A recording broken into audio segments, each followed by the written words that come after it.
हिंदू राष्ट्र की परिकल्पना सिखों की हत्या है, बौद्धों की हत्या है, जैनों की हत्या है, मुसलमानों की हत्या, तब जाके हिंदू राष्ट्र बनता है। ये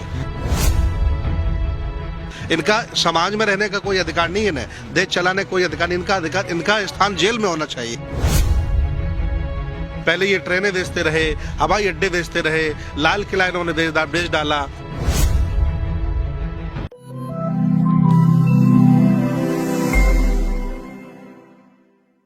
ਸਤਿ ਸ਼੍ਰੀ ਅਕਾਲ ਜੀ, ਤੁਸੀਂ ਦੇਖ ਰਹੇ ਹੋ RMB ਟੈਲੀਵਿਜ਼ਨ। ਲੈ ਕੇ ਹਾਜ਼ਰ ਹਾਂ ਇੱਕ ਵਾਰ ਫਿਰ ਗਰਾਊਂਡ ਜ਼ੀਰੋ ਤੋਂ ਰਿਪੋਰਟ। ਮੌਜੂਦ ਹਾਂ ਗਾਜ਼ੀਪੁਰ ਬਾਰਡਰ, ਜਿੱਥੇ ਆਪਾਂ ਗੱਲ ਕਰਦੇ ਹਾਂ ਕਿਸਾਨੀ ਅੰਦੋਲਨ ਦੀ। ਉੱਥੇ ਵੱਖੋ-ਵੱਖ ਹੋਰ ਵੀ ਸੰਪਰਦਾਵਾਂ ਨਾਲ ਲੋਕ ਸੰਬੰਧ ਰੱਖਣ ਵਾਲੇ, ਚਾਹੇ ਉਹ ਸੰਤ ਮਹਾਤਮਾ ਹੋਣ ਜਾਂ ਫਿਰ ਉਹ ਬੌਧ ਭਿਕਸ਼ੂ ਹੋਣ, ਉਹ ਵੀ ਇਸ ਅੰਦੋਲਨ ਦਾ ਹਿੱਸਾ ਬਣੇ ਨੇ। ਉਹ ਵੀ ਲੋਕਾਂ ਦਾ ਦਰਦ ਸਮਝ ਰਹੇ ਨੇ।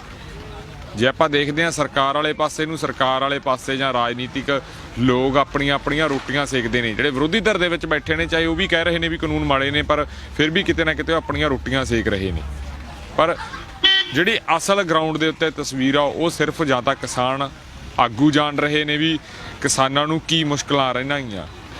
ਕਈ ਲੋਕਾਂ ਨੂੰ ਜਾਂ ਕਈ ਮੀਡੀਆ ਵਾਲਿਆਂ ਨੂੰ ਇਹ ਵੀ ਲੱਗਦਾ ਗਾ ਵੀ ਇਸ ਜਿਹੜੇ ਕਿਸਾਨ ਆ ਉਹ ਇੱਥੇ ਐਸ਼ ਪ੍ਰਸਤੀ ਕਰ ਰਹੇ ਨੇ। ਸਾਡੇ ਨਾਲ ਅਸੀਂ ਇੱਕ ਤੰਬੂ ਦੇ ਵਿੱਚ ਮੌਜੂਦ ਹਾਂ। ਇੱਥੇ ਸਾਡੇ ਨਾਲ ਬੌਧ ਭਿਕਸ਼ੂ ਮੌਜੂਦ ਨੇ, ਇਹਨਾਂ ਦੇ ਨਾਲ ਗੱਲਬਾਤ ਕਰਦੇ ਹਾਂ। ਸਵਾਗਤ ਹੈ ਜੀ।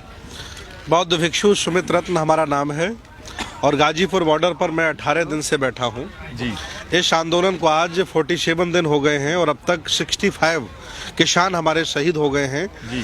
मैं पूरे देश, पूरी दुनिया से अपील करता हूँ कि सभी लोग किसान आंदोलन का साथ दें और सरकार से भी कहना चाह रहा हूँ कि अगर तुम्हारी आंखों में थोड़ा शर्म का पानी बचा हो तो आप इस बिल को वापस ले लें और किसानों का मान सम्मान बढ़ाएं। जी, आपको क्या लगता है जो सरकार का रवैया है? अभी सुप्रीम कोर्ट का अभी कुछ ही टाइम पहले एक फरमान आया है भी अगर का कानून होल्ड नहीं सरकार लेगी तो हम होल्ड पे कर देंगे, अदालत को बीच में पढ़ना पड़ेगा। आपको क्या लगता है जो सरकार का रवैया है वो कैसा है?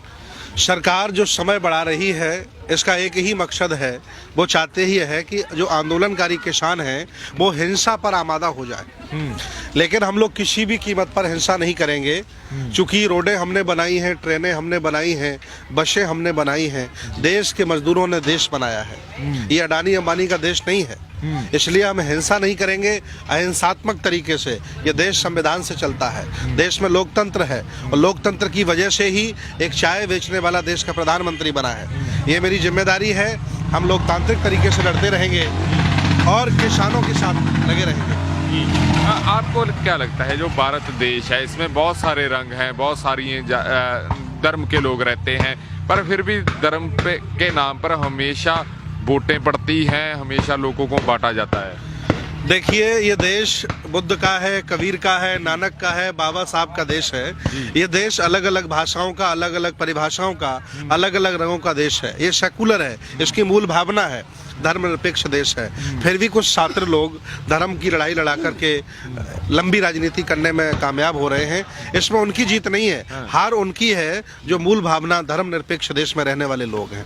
अगर हम इन कानूनों की बात करते हैं, अगर 90 का दौर आता है, 91-92, तभी ये कानून आए थे, वही पॉलिसियों पर ये सरकार काम कर रही है जो पॉलिसियों पर पहले वाली सरकार, चाहे वो कांग्रेस की या वाजपेयी की सरकार, बीजेपी की रही हो, एनडीए की पहले रही हो। ये क्या लगता है कि लोगों को हमेशा वोट के नाम के ऊपर बेवकूफ़ बनाया जाता है? देखिए, नरेंद्र मोदी जी और उनकी सरकार जिस पाठशाला से आती है जी। वो पाठशाला ही हमेशा से दूसरों की गुलामी करती रही, जासूसी करती रही। इनसे इसलिए हम लोगों को बहुत ज़्यादा उनसे उम्मीद नहीं है। लेकिन ये देश संविधान से चलता है, लोकतंत्र है। आज नहीं कल उन्हें झुकना पड़ेगा, किसानों के दरवाजे मत्था टेकना पड़ेगा। आज सुप्रीम कोर्ट ने भी फटकार लगाई है, कहा कि या तो केस करिए मेरे ऊपर, नहीं तो उसको बिल को खारिज करिए। मैं और अब अपमान दुनिया में झेल नहीं सकता हूँ। हमारी स्वतंत्र संस्था है, हालांकि हम तो ये मानते थे कि वहाँ भी बिचौलिए बैठे हैं, लेकिन कम से कम आज सुप्रीम कोर्ट ने हमें बल दिया है और आज 65 किसान शहीद हो चुके हैं और 47 डेज हो चुके हैं। शर्म आनी चाहिए। आप भी बौद्ध भिक्षु हो, आपका भी अपना डिसिप्लिन है, पार्टियों का अपना डिसिप्लिन होता है, संत महात्मा का अपना डिसिप्लिन होता है, आरएसएस का अपना डिसिप्लिन है। आरएसएस को आप कैसे देखते हो कि वाकई में लगता है वो देश के लिए कोई अच्छा काम कर रहे हैं? जब भी बयान आता है, उनके कोई प्रवक्ता का बयान आता है, उनके आगुओं का कोई बयान आता है, वो कहते हैं कि हम देश के लिए सब कुछ कर रहे हैं। देखिए, आए दिन आरएसएस के प्रमुख भागवत जी बयान देते रहते हैं कि सारा देश हिंदुस्तानियों का है, सारे लोग हिंदू हैं। मैं उनसे पूछना चाहता हूं कि हिंदुस्तान शब्द भौगोलिक शब्द है। सिंधु नदी के दर रहने वाले हिंदुस्तानी कहे जाते हैं, ये अंग्रेज कहा करते थे। दयानंद सरस्वती की किताब उठा के पढ़ लीजिएगा तो पता चल जाएगा हिंदू का अर्थ क्या है। मैं उनको समझाना चाहता हूँ, हिंदू राष्ट्र की परिकल्पना सिखों की हत्या है, बौद्धों की हत्या है, जैनों की हत्या है, मुसलमानों की हत्या, तब जाके हिंदू राष्ट्र बनता है। ये सेकुलर देश है, धर्मनिरपेक्ष देश है, लोकतंत्र वाला देश है। ये पागलपन की बेहूदी बातें ना करें मोहन भागवत जी। आपको क्या लगता है, जो पूंजीपति है, अडानी और अंबानी की बात आती है, जब से ये आंदोलन चल रहा है, पूंजीपति वाकई में पार्लियामेंट पर कब्जा किया हो? देखिए, पूंजीपति कब्जा नहीं कर पाते हैं, जो हमारे द्वारा चुनकर के नुमाइंदा जाता है। ये देश हमेशा अतिथि देवो भव का रहा है।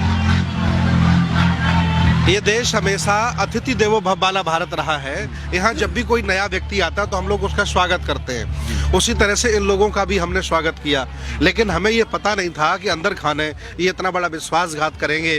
पहले ये ट्रेनें बेचते रहे, हवाई अड्डे बेचते रहे, लाल किला इन्होंने बेच डाला, अब जाकर के किसानों की जमीन बेचने का मंसूबा है इनका।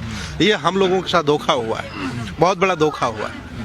आप इस सारे आंदोलन को कैसे देखते हो? जैसे हम पंजाब से आते हैं, पंजाब, हरियाणा और यूपी में और भी कई राज्यों में ये आंदोलन पहले धीरे धीरे से चला। आप कैसे देखते हैं? आपको जब आप पढ़ते होंगे या सोशल मीडिया में देखते होंगे, आपको लगता था कि वाकई में इतना डिसिप्लिन होगा, इतना शांतमयी होगा? देखिए, नानक दे बंदे सिख जहाँ बैठते हैं अनुशासन में रहते हैं और सेवा भाव उनके दिल में रमा हुआ है। इस आंदोलन में अगर वो लंगर न लगाए होते, सेवा भाव न कर रहे होते, तो हम लोग तो भूखों मर जाते। इसलिए पूरा का पूरा श्रेय नानक के सिखों को जाता है कि उन्होंने इस आंदोलन को संभाला। दूसरा, ईस्ट इंडिया कंपनी जब भारत में आई, वो गोरे अंग्रेज थे, उन्होंने देश को लूटा, यहाँ के लोगों ने आवाजें नहीं उठाई, लोग अपने अपने कामों में मगजूल बने रहे और सारे के सारे गुलाम हो गए। उसी तरह से इस समय काले अंग्रेज शासन कर रहे हैं और उनकी कंपनी अडानी अंबानी। अगर इन्होंने आवाज नहीं उठाई अपने हक अधिकारों के लिए, तो हम सारे के सारे एक दिन गुलाम हो जाएंगे। इसलिए मैं अपील करता हूं कि शर्म तुम्हारी आंखों में बची हो तो आंदोलन में आइए। आंदोलन कोई पंजाबी और सिखों का नहीं है, ये भारत की आज़ादी का आंदोलन है, सबके हक और सम्मान का आंदोलन है। जाते जाते मैं एक और प्रश्न लेना चाहूँगा। आपको लगता है इस आंदोलन के बाद सारे भारत की जो तस्वीर है वो बदलेगी? बिल्कुल तस्वीर बदलेगी, भारत बदलेगा, भारत की तस्वीर बदलेगी और नया भारत होगा। शाइनिंग भारत उनका बेकार हो गया, नया भारत इनका बेकार हो गया, इनके सारे जुमले फेल हो गए, नंबर 1 के झूठे लोग हैं। मैं तो अब अपील करता हूं, जिन किसानों की शहादत हुई है उनके परिवार वालों से अपील करता हूं कि संविधान के दायरे में, कोर्ट के दायरे में वो इन पर 302 की FIR कराएं और उन पर केस बनाकर उन्हें जेल भिजवाने का काम करें। और जब वो सरकार में नहीं रहेंगे तो इनको वहीं भिजवाएं जहां आसाराम बंद है। तो आसाराम और झांसाराम जब एक जैसे दिखाई देंगे तो ज़्यादा अच्छा रहेगा। इनका समाज में रहने का कोई अधिकार नहीं है, ना देश चलाने कोई अधिकार नहीं। इनका स्थान जेल में होना चाहिए, जो देश को लूटना चाहते हैं। झांसाराम आपने किसको बोला? नरेंद्र मोदी को हम झांसाराम बहुत पहले से बोलते हैं। आजकल उन्होंने दाढ़ी भी आसाराम जैसी रखाई हुई है। ये दोनों सगे भाई हैं, आसाराम और झांसाराम। जी, धन्यवाद आपने। Thank you. जी। ਸੋ ਇੱਕ ਹੋਰ ਦੋਸਤੋ ਰਿਪੋਰਟ ਸੀ, ਬਹੁਤ ਰੰਗ ਨੇ ਇਸ ਅੰਦੋਲਨ ਦੇ ਤੇ, ਪਰ ਜਿਹੜੇ ਸੂਝਵਾਨ ਲੋਕ ਨੇ, ਜਿਹੜੇ ਸਿਆਣੇ ਲੋਕ ਨੇ, ਉਹ ਇਸ ਅੰਦੋਲਨ ਦੀ ਗੰਭੀਰਤਾ ਨੂੰ ਵੀ ਸਮਝੀ ਬੈਠੇ ਆ ਤੇ ਉਹ ਲੋਕਾਂ ਦੇ ਦਰਦ ਨੂੰ ਵੀ ਸਮਝੀ ਬੈਠੇ। ਅੱਗੇ ਵੀ ਅਸੀਂ ਗਰਾਊਂਡ ਜ਼ੀਰੋ ਦੀਆਂ ਇਦਾਂ ਦੀਆਂ ਰਿਪੋਰਟਸ ਲੈ ਕੇ ਤੁਹਾਡੇ ਸਨਮੁਖ ਹੁੰਦੇ ਰਹਾਂਗੇ। ਹੁਣ ਆਪਣੇ ਦੋਸਤ ਰਤਨਦੀਪ ਸਿੰਘ ਧਾਲੀਵਾਲ